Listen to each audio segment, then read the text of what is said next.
재앙의 의미란 제목으로 하나님 말씀 함께 나누고 기도하겠습니다. 요즘 이 코로나19 때문에 한국과 미국뿐 아니라 전 세계가 큰 곤란을 겪고 있습니다. 어제까지 제가 뉴스를 확인하니까 LA에 확진자가 14명이고 또 오렌지 카운티 같은 경우에는 1명의 확진자가 있고 2명의 의심자가 있다고 합니다. 지금 그래서 그 대형 마트 가시면 물도 없고 휴지도 없고 사재기 하느라고 난립니다. 지금 이게 코로나가 정말로 큰 전 세계적으로 이슈인데 사실 최근 들어서 이 코로나뿐 아니라 전 세계에 재앙이 엄청나게 많이 일어나고 있습니다. 기상이변으로 인해서 홍수, 가뭄, 해수면 상승, 산불 등 이 재앙의 경보 등이 여기저기서 막 들어오고 있습니다. 지금부터 약 한 달 전에 터키, 흑해 연안에 이 눈폭풍이 막 몰아치고 혹시 뉴스에서 보셨습니까? 또 거의 같은 시기에 영국과 아일랜드에서 시작된 풍속이 시속 93마일, 그러니까 150km 이상 되는 강풍, 강한 시에라가 이 대륙으로 점점 이동하면서 유럽 전역이 물에 잠기고 정전 피해가 일어났습니다.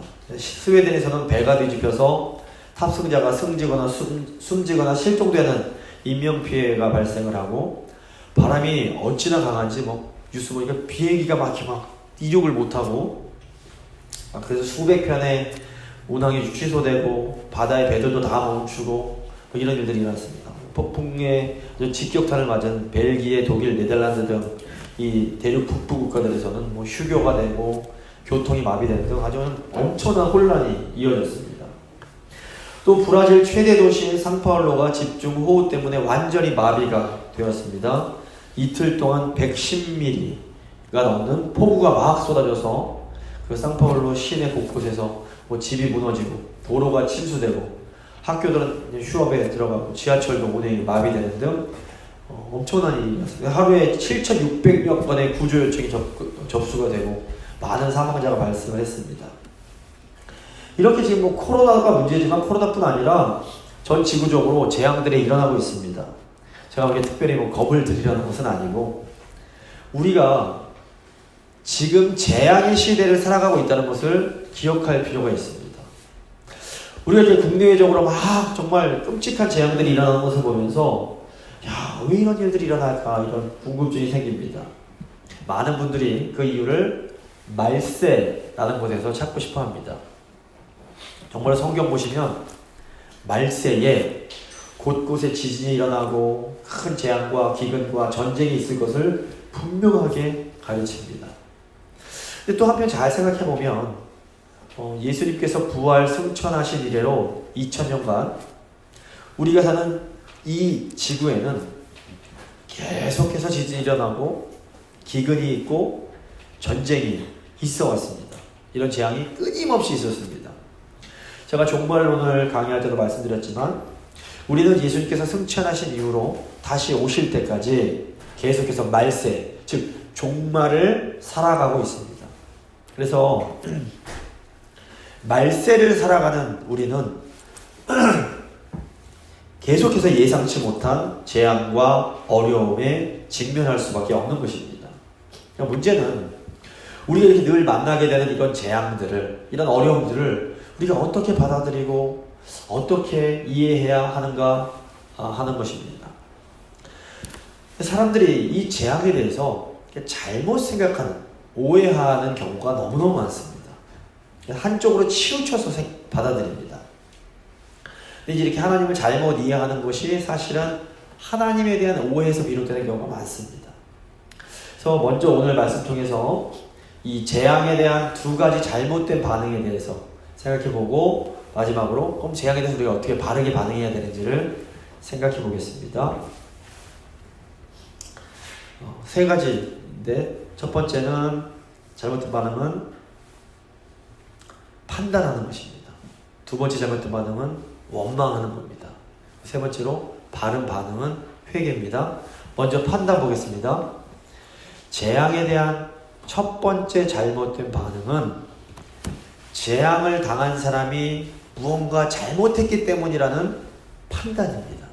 인과응보적 판단. 1절 보시면 그때 마침 두어 사람이 와서 빌라도가 어떤 갈릴리 사람들의 피를 저희의 제물에 섞은 일로 예수님께 고하니.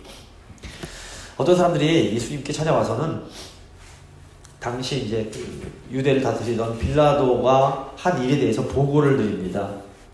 이제 누가복음 외에는 이 사건이 기록된 게 없기 때문에 정확하게 어떤 일이 당시에 있었는지 알지 못하지만 제가 추측을 해보자면 아마도 6월절을 지내기 위해서 예루살렘으로 왔던 순례자 몇 명이 하나님께 드릴 희생 제물을 드리는 동안에 로마 군대에 의해서 성전에서 학살을 당한 일이 발생한 것 같습니다. 이 순례자들이 성전에서 아마도 제사를 드리는 가운데 로마 정권의 비위를 건드리는 어떤 행동을 했을 수 있습니다. 뭐 예루살렘 사람들을 선동해서 로마에 반대해서 싸워라 뭐 이런 말을 했을지도 모르겠습니다. 근데 이제 빌라도가 누구냐면 예수님께서 죄가 없으심을 알고도 자신의 정치적 권력을 지키기 위해서 예수님을 십자가에 못 박은 바로 그 빌라도입니다. 이런 빌라도가 자신의 권력에 위협이 되는 몇 사람 죽이는 것 그렇게 어려운 일이 아니었을 겁니다. 결국 무슨 말입니까? 권력자가 자신의 그 권력을 지키기 위해서 자신의 권력을 남용한 사건이 일어난 겁니다.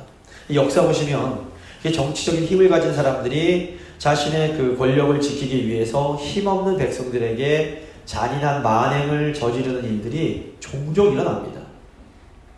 그래서 예수님을 찾아온 사람들이 도대체 이 제사드리다가 죽은 이 사람들은 무슨 큰 잘못을 했기에 이런 끔찍한 일을 당한 겁니까? 예수님께 여쭤봤던 겁니다. 2절 보시면 대답하여 가라사대 너희는 이 갈릴리 사람들이 이같이 해받음으로써 모든 갈릴리 사람보다 더 죄가 있는 줄 아느냐? 예수님께서는 이 질문하는 사람들 마음속에 어떤 재앙에 대해서 잘못된 그런 판단하는 것이 있음을 아시고 그것을 지적하십니다. 사람들은 다른 어떤 사람들이 비참한 일을 당할 때에 그 일이 그 사람의 잘못 때문이라고 판단하는 경우가 굉장히 많습니다. 겉으로 대놓고 야 그거 잘못해서 그래 이렇게 말하지는 못해도 그래도 뭔가 그 사람이 잘못한 게 있으니까 그런 벌을 받는 거지 이런 생각을 은연중에 하는 겁니다. 뭐 자기한테도 적용이 됩니다. 어떤 일이 어려운 일이 있으면 내가 뭘 잘못했기 때문에 이런 죄를 받는 거지? 이런 생각을 하게 됩니다. 이렇게 인과응보적인 사고방식을 가진 사람들은 이 세상을 흙과 백으로 이렇게 단순하게 보고 싶어 합니다. 그래서 다른 사람이 고통받는데 나는 그 고통을 안 받고 있으면 야 저 사람 잘못해서 하나님이 벌 주시는 거야 이렇게 쉽게 말을 해버립니다. 지난 1월 달에 아직 한국의 코로나19가 많이 확산되기 전입니다. 당시 부산 지역 신천지교회 집화장이 교인들 한 4,000, 5,000명 모아놓고 신천지의 그 지교회가 우한 폐렴의 그 발원지에 있는데 그 중국인들은 다 이 폐렴에 걸려도 우리 신천지 교인들은 하나님의 은혜로 한 명도 걸리지 않았다 이렇게 큰 소리를 쳤습니다. 교인들이 막 아멘 그러고 난리가 났습니다. 제가 이제 직접 뉴스에서 들었습니다. 그런데 2월이 되면서 어떤 일이 벌어집니까? 그 신천지 교인들 때문에 한국이 지금 이 대혼란에 빠져버리게 됐습니다. 근데 참 공교롭게도 이 신천지 신도들 때문에 뭐 한국에 막 난리가 나면서 신천지 교인들이 대거로 이제 이 코로나에 감염이 되자 서울에 있는 한 교회 또 목사님이 이게 다 신천지 그 나쁜 신천지 그 이단들이 속이고 다 교회 침투해서 나쁜 짓 하고 벌 받는 거라고 또 이렇게 담대하게 설교를 하셨습니다. 근데 일주일도 안 돼갖고 바로 설교한 그 교회 교인들 10명이 코로나에 감염된 걸 또 이제 알게 됩니다. 이 하나님 심판 때문이다 말해놨는데 자기 교인들이 그 교회 교인들이 이게 신천지 이 코로나에 감염된 걸 보면서 이게 그 교회가 폐쇄되고 막 그 사람 붙이고 또 이제 난리가 나게 됩니다. 목사님 말대로라면 그 교회 성도들도 하나님의 벌을 받아서 바이러스에 감염된 겁니다. 이게 참 조심할 필요가 있습니다. 물론 하나님께서는 정의에 공의의 하나님이십니다. 하나님께서는 악한 자를 심판하시고 선한 자에게 복을 주십니다. 문제는 하나님이 보시기에 정말로 악한 자가 누구고 하나님 보시기에 정말로 선한 자가 누군지 우리는 잘 모른다는 겁니다. 이게 왜 그렇습니까? 우리는 미래까지 알지 못합니다. 지금 볼 때 정말 악한 자라도 정말 나중에 하나님의 진심으로 회개해서 구원받을 수 있고, 지금 볼 때 그럴듯해 보이는 사람도 나중에 변심해서 하나님을 떠날 수도 있는 겁니다. 우리가 아는 것은 과거와 현재에 불과하고, 그것도 우리가 안다는 것은 고작해야 겉으로 드러나는 것 뿐입니다. 제가 언젠가 한번 말씀드린 적이 있는 것 같은데, 뉴욕이 이제 지하철 타지 않습니까? 뉴욕 지하철에 한 아버지가 아들, 꼬맹이 둘을 태우고 지하철 탔다고 합니다. 근데 이 아들 두 놈이 그냥 저희한테 좀 시끄럽게 막 온 지하철에 막 휘짓고 다니는 겁니다. 근데 아버지가 멍하니 앉아서 아이들을 이렇게 진정시킬 생각을 하진 않습니다. 주위에 있는 분들이 너무 이게 이제 거슬리니까 참고 참다가 한 이제 아주머니가 그 아버지에게, 아니 지금 당신 아들들 이렇게 지하철에서 난리를 치는데 좀 말려주세요 부탁을 합니다. 그때서야 아버지 정신 차리고, 아이고 죄송합니다. 제가 사실 지금 병원에 다녀온 길에 아내가 얼마 전에 암 때문에 죽어서 제가 지금 정신이 없어서 이랬습니다. 정말 죄송합니다. 이렇게 말을 합니다. 딱 아이 때문에 막 화가 있던 어른들이 그 아버지의 말을 딱 듣고서는 마음이 갑자기 숙연해집니다. 그러니까 우리는 눈에 보이는 현상만을 보고 판단할 수밖에 없습니다. 하지만 이 세상에서 일어나고 있는 일들은 사실 우리 생각보다 훨씬 더 복잡할 때가 많습니다. 그러므로 우리가 하나님의 심판을 말할 때에는 정말로 조심해야 됩니다.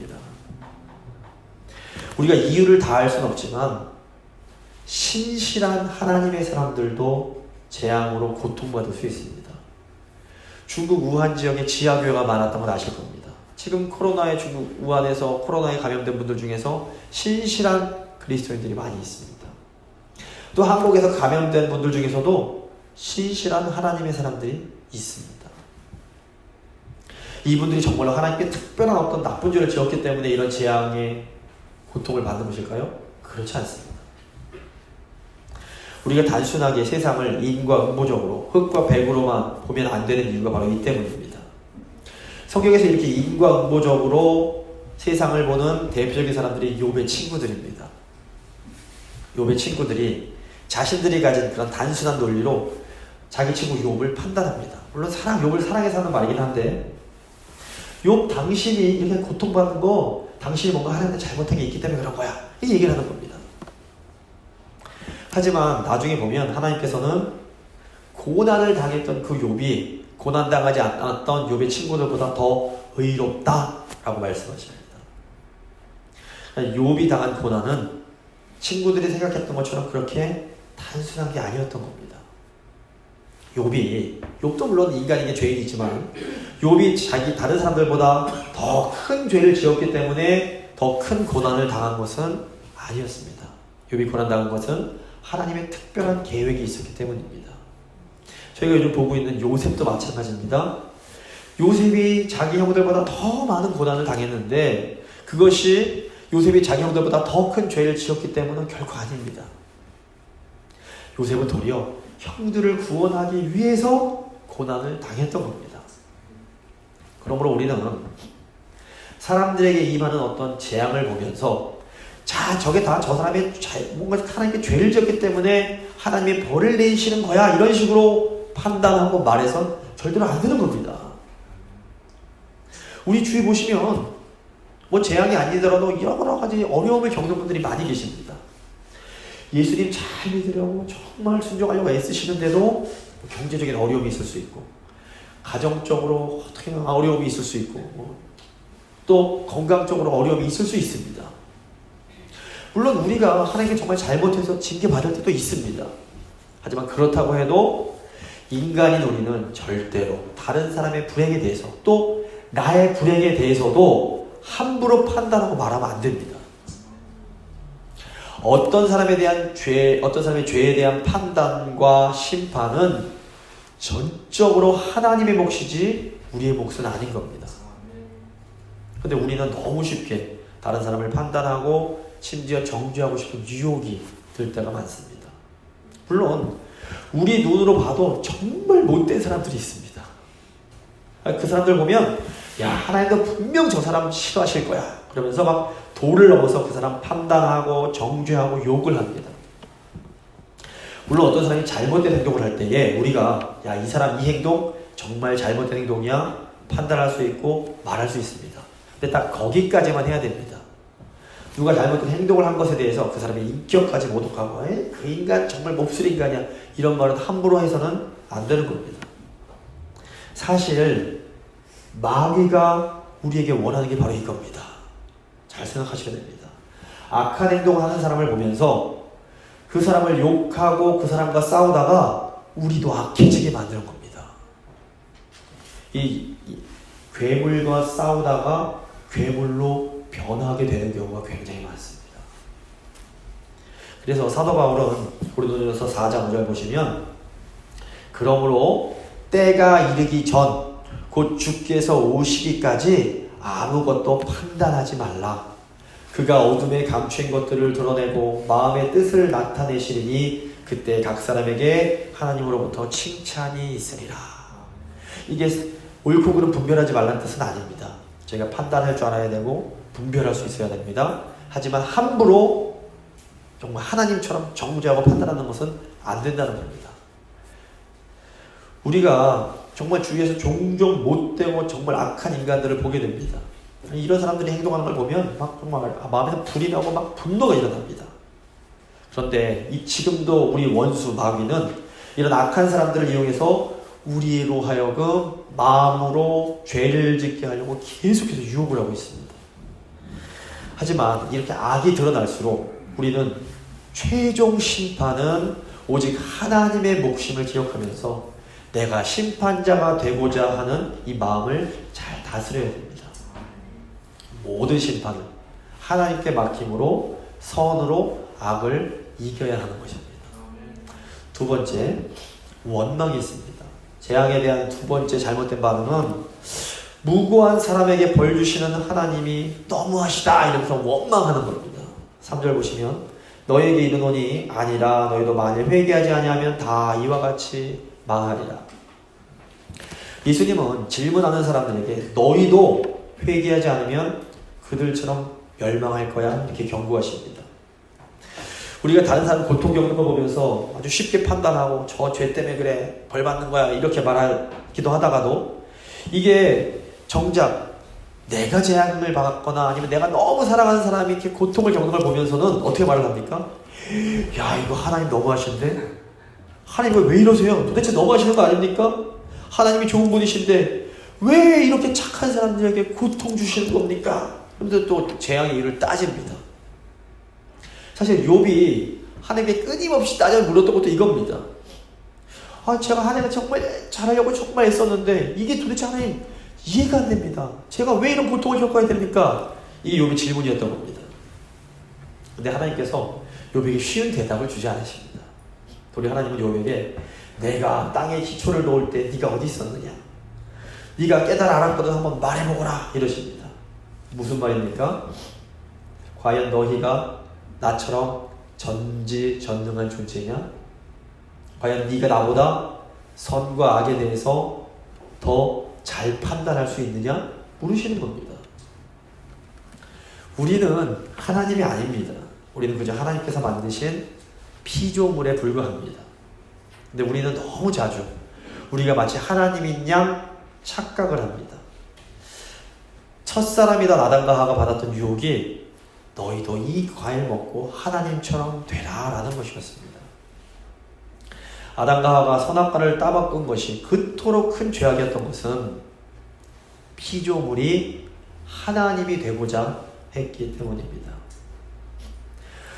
우리가 하나님께 따지고 이렇게 항변하는 그 밑바닥에 깔린 생각이 무엇입니까? 야, 이 사람은 내가 볼 때 진짜 죄가 없는 사람인데 하나님이 죄 없는 사람을 이렇게 잔인하게 대하실 수 있냐는 겁니다. 이렇게 착한 사람을 이렇게 고통을 주신다니 이거 하나님 너무하다 이겁니다. 그런데 정말 과연 사람이 그토록 하나님 앞에서 죄 없고 부구한 것입니까? 그렇지 않습니다. 하나님 앞에서는 여기에 있는 우리나 또 재앙을 지금 만나서 고통받고 있는 분들이나 다 똑같이 심판받아 죽을 죄인에 불과합니다. 근데 우리들은 종종 하나님께서 아무 죄 없는 사람들에게 고통을 주신다라고 생각을 합니다. 이것은 우리들이 하나님보다 그분들을 더 잘 알고 있고 우리들이 하나님보다 그 사람을 더 사랑하고 있다고 생각하면서 마치 내가 하나님인 양 하나님 행세를 하려고 하는 것입니다. 하나님, 당신이 뭔데 왜 함부로 사람을 죽이세요? 이러는 겁니다. 결국 우리가 재앙의 이유에 대해서 하나님께 따져묻는 것은 우리가 하나님이 되어 선악을 판단하겠다라고 하는 아담과 하와의 죄를 범하는 것입니다. 하지만 우리는 거룩하신 하나님께 이런 질문을 할 만큼 거룩하지도 못하고 하나님보다 절대로 그 고통받는 분들을 더 사랑하지도 못합니다. 만약에 이 세상이 전부라면 죽음은 모든 게 끝나는 게 될 겁니다. 하지만 이 세상이 전부가 아니고 더 좋은 세상이 우리를 기다리고 있다면 죽음은 새로운 삶으로 가는 시작에 불과합니다. 너무 좋은 분이 있는데 이분이 아무로나 고통받다가 일찍 돌아가셨습니다. 우리는 볼 때 너무 슬프고 아픕니다. 하나님 어떻게 이러실 수가 있어 이런 생각을 합니다. 하지만 하나님 보실 때는 너무 그 사람 사랑하셔서 먼저 자기 곁으로 데려가신 것일 수도 있는 겁니다. 피조물인 우리는 하나님께 재앙의 이유가 무엇인지 따질 자격이 없습니다. 그래서 우리는 이해할 수 없는 재앙을 만날 때 비로소 우리가 참으로 연약한 피조물에 불과하다는 것을 깨닫게 됩니다. 아무리 대단해 보이는 사람도 하나님께서 때리시면 맞아야 되고 하나님께서 죽어 그러시면 죽어야 되는 겁니다. 우리가 이 사실을 직면할 때에 비로소 좀 더 겸손해질 수 있게 됩니다. 어느 누구도 하나님의 심판을 피할 수는 없는 것입니다. 자, 이제 마지막으로 우리의 합당한 반응, 회개입니다. 우리가 만나는 모든 재앙, 모든 슬픔, 모든 아픔에 대한 올바른 반응은 회개입니다. 회개. 우리는 재앙을 보면서 쉽게 판단해서 안 됩니다. 또 우리는 재앙 보면서 너무 어떻게 하나님 이러실 수가 있어요? 이렇게 원망해서도 안 됩니다. 하지만 우리는 재앙을 보면서 우리 자신을 뒤돌아볼 수 있습니다. 4절 보시면 또 실로암에서 망대가 무너져 치어 죽은 18사람이 예루살렘에 건 모든 사람보다 죄가 더 있는 줄 아느냐? 너희에게 이르노니 아니라 너희도 만일 회개치 아니하면 다 이와 같이 망하리라. 예수님은 실로암에서 망대가 무너져 죽은 18사람의 예를 드십니다. 이게 갑자기 또 일어난 재앙인 겁니다. 갑자기 일어난 재앙 때문에 죽은 사람들 보면서 이거 왜 죽었어요? 이유 묻기보다는 먼저 너희 자신을 좀 돌아보라는 겁니다. 오늘 본문이 누가복음 13장인데 오늘 본문 나오기 바로 직전인 누가복음 12장 54절부터 59절 보시면 예수님께서 이 무리를 향해서 너희가 이 천지의 기상은 분간할 줄 알면서 어째서 이 시대는 분별하지 못하느냐 이렇게 책망을 하십니다. 오늘 본문의 1절 말씀이 그때 마침이라는 말로 시작합니다. 무슨 말입니까? 우리 주위에서 일어나고 있는 많은 재앙들이 하나님 백성인 우리에게는 이 시기를 분별하기 위해서 주시는 하나님의 사인이라는 겁니다. 빨간불이 계속해서 들어오고 있습니다. 어떻게 해야 됩니까? 빨간불 보면서 더 늦기 전에 회개하고 하나님 원하시는 삶으로 돌아오라는 겁니다. 너희 지금 잘못 가고 있다. 잘못 살고 있다. 얼른 다시 돌아와라. 회개는 잘못된 삶에서 돌이켜서 제자리로 돌아오는 겁니다. 역대하 7장 보시면 솔로몬이 하나님의 그 예루살렘 성전을 지은 후에 하나님께서 밤에 솔로몬에게 나타나셔서 이런 말씀을 해주십니다. 역대하 7장 14절입니다. 내 이름으로 일컫는 내 백성이 그 악한 길에서 떠나 회개해서 스스로 겸비하고 마음이 겸손해져서 기도하여 내 얼굴을 구하면 내가 하늘에서 듣고 그 죄를 사하고 그 땅을 고칠지라. 하나님께서 재앙이 일어날 때에 그 재앙 보면서 성전으로 나와서 기도하면 겸손하게 하나님의 얼굴 구하면 듣고 고쳐주시겠다 약속해 주신 겁니다. 하나님은 재앙의 때에 하나님 백성들이 성전으로 나와 악한 길에서 떠나 스스로 겸비하여 하나님께 기도하기 원하십니다. 오늘날 이 성전 어디 있습니까? 예전에는 예루살렘에 있었습니다. 그리고 신약 보시면 예수님이 성전으로 오셨습니다. 그런데 이제 예수님 십자가 지시고 부활 승천하신 후에 성전 어디 있습니까?